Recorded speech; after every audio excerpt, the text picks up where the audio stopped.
I just got back from work, and this from Bordo's Kitchen is special. It's my 100th release of my videos, and I want to do something special and also a variation. Now, I personally believe there's nothing, and this is my personal belief, there's nothing called an original recipe. There can be a lost recipe, and there's basically a variation of recipes, right? But there is nothing like an original recipe, because I believe, we didn't create the fire, so whoever did that. And even these very fancy nitrogen cooled food, I'm sure the Inuits in Greenland or the polar caps would have found a way to do that. So I'm going to do a dish which I think is special for this special occasion, but I have scripted this dish, and I don't call it original, but it's a variation, right? So let me tell a story, because in my channel it's always a heritage, a twist, and a tale. So I'm going to tell a story about this before I take you through the ingredients. So here's the story, okay? The first time in my life I've ever had Chinese chili chicken was probably when I was 11 years old in a town in Assam called Tejpur. It is close to China to that extent, but that Chinese chicken I ate, and what I got to eat when I came to Hong Kong or when I went overseas, was very different. And the key ingredient that made the difference was the spices, and two spices in particular, right?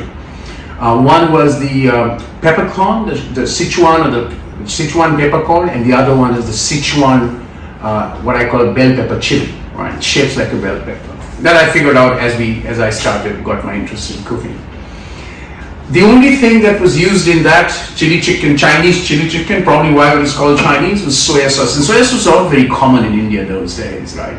But because there was a Chinese population in that part of India, where I come from in Assam, there were these Chinese ingredients that was available now and then, and soya sauce. So I have scripted this to get to the original cut of the crispy fried chicken, as well as the flavors that go with it, which I'll show you. And that's the dish I'm cooking on this 100th release of my video in my channel. Hi, so this is the ingredients. There are two ingredients, right? One are the spices that I'm going to use, and the other is the way I'm going to cut the chicken. I use chicken breast for this, so I'll show that step later. But let me now show you the ingredients. Here, if you come, we've got a tablespoon, 3/4 of, this is the numbing Szechuan pepper. That's one of the key ingredients. 1 tablespoon cumin seeds, 1 tablespoon of coriander seeds. This is the other ingredient important, which is the Szechuan, as I call it bell pepper dry chili, because it looks like a bell pepper. But this is, you can use the seeds, but if you don't want to make it it's not hot, or it doesn't have heat, but I would remove the seeds for the big ones, right? Ginger, sliced thinly, and then of course garlics. And I've got 3 red chilies, which I will use chopped fine. You can decrease that. And of course one of the key ingredients is the soya sauce. I'm using light soya sauce. Now here is the variation that I'm doing. So these are really authentic ones. The variation I'm doing is I'm using tofu with the chicken. That gives a texture. If you do not have tofu, you can use paneer. As a matter of fact, if you're vegetarian, you can do all of this with paneer. Instead of crushing it, which I'm going to do with a fork, you can cut it into cubes and do exactly this dish as a vegetarian with paneer, right? So in one video, I'm giving you 2 dishes. One non-veg, in one you remove the chicken, use paneer, and you got a vegetarian chili paneer that you get to hear in India, right? Now is this most important part, is cutting the chicken. You can cut it in cubes, but actually, if you're doing it the right way, you take a sharp knife and you have to slice it this way. So I'm going to basically cut the chicken into slices, because that gives a better kind of texture, not to mention, it's easier to cook. So the cooking starts now. It's a 2-step process. First, I'm going to do the tofu, which is my variation. You can use paneer. I've got my 2.5 tablespoons of vegetable oil, and here's the crushed tofu. I'm going to just fry that now.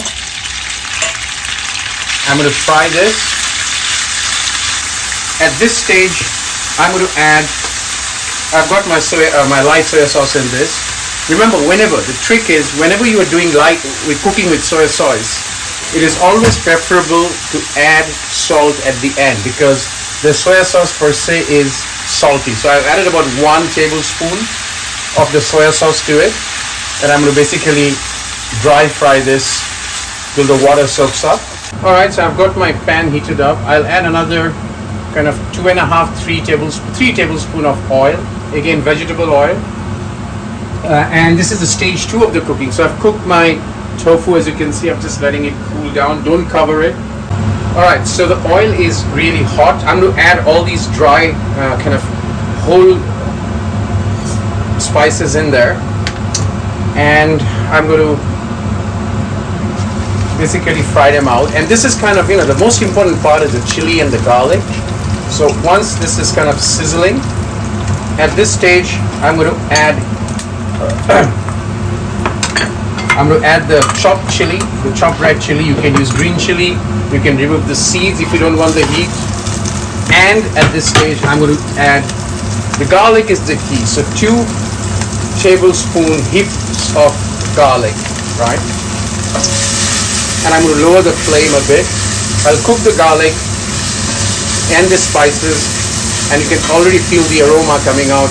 And at this stage I'm just going to add the chicken, right? The sliced chicken, and I'm going to basically fry it for a while. The chicken, as you can see, the water is coming out, which is what you want for the chicken to be tender. And at this stage I'm going to add the chili, coarsely ground Szechuan bell pepper, dried bell pepper as I call it, and I've removed the seeds to be. And at this stage I'm going to add the finely sliced Julian cut ginger. That goes in. I'm going to cook this for a minute or so, and then goes in the final ingredient, which is the soya sauce. Alright, I've been cooking the chicken for about 7 minutes, and you can see the water has come out, so it gives me an idea of how much water to add. Now I'm going to add, remember I've not added salt at all because I want to check after I add the so I'm going to put kind of 3 tablespoons of light soya sauce. I'm going to add 1 tablespoon of dark soya sauce, right? Dark soya sauce enhances the color, right? So that's cheating, but that's okay. So I'm going to now cook this chicken for about, and remember I've not put salt. I'm going to add salt. I'm going to add salt if required, because dark soya sauce has a lot of salt in there, and even light soya sauce. So I'm going to cook this for about 10 minutes, and it's more or less done. And then I'm going to just add the tofu and the spring onion to top it up, right? So I've cooked it for 10 minutes, right? And at this stage what I'm going to do first is I'm going to do a salt test just to make sure. So I'm not adding any salt, right? The salt is enough, but because I'm going to add the tofu, I'm going to add a little bit of salt because the tofu will absorb the salt, right? Just kind of sprinkle it, and then I'm going to add the tofu that I made into this, and it gives a wonderful texture. So you can do this even with paneer, as I said, right? And I'm going to stir this, and I'm going to cook this for another kind of 5 minutes, and the dish is done. This stage, what I'm going to do is I'm going to add spring onion, right? Chicken is more or less done, so I'll just cook it for 5 minutes on a very low flame, and that's done. The dish is ready. It was my 100th recipe. It took me 2 years of this journey. The idea was to write a book way back in 2018, June 10th. Do the videos, get a ghostwriter, which is what I have elaborated in my channel. And here I am at the 100th dish. I will eventually get a book done, and everything's going to charity. But what is really I have to appreciate is along the way, the support, the advice to improve the video, requests for putting in more kind of different types of cooking style or cuisines. It's been a wonderful journey, and I'm going to take this opportunity on the 100th video to thank you all for the support, and enjoy cooking and pursue your passion. Till time, next one, 101.